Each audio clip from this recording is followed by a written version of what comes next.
Okay, February 3rd. February 3rd, 1924. Woodrow Wilson has a stroke in his home in Washington, D.C., and dies on February 3rd, 1924. In 1920, he had considered running for a third term. He hadn't been successful in getting the Treaty of Versailles signed, and he hadn't been successful in getting the League of Nations set up. He wanted to kind of make sure that his legacy was safe.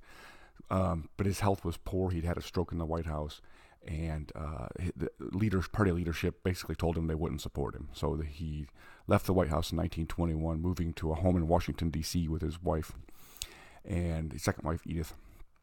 And they lived there until he died in 1924. She lived another 37 years staying in the same house. So he's the only one of two presidents to have been president of the American Historical Association, Teddy Roosevelt being the first. And he is the only president to be buried, he's interred. He's interred in a sarcophagus in the National Cathedral in Washington, D.C. So he is the only president buried in Washington, D.C. There's two, William Howard Taft and John F. Kennedy, who are buried in Arlington Cemetery. But Arlington Cemetery is in Virginia. It's not in Washington, D.C. It's in Arlington, Virginia. So Wilson's legacy is mixed.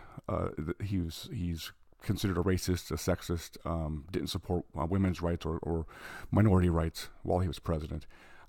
But largely, he's considered a fairly effective president, with the exception of the fact that he wasn't able to get the League of Nations completed. But he was kind of put America on the world stage post World War I. So that's what I have for you today. The death of Woodrow Wilson, 1924.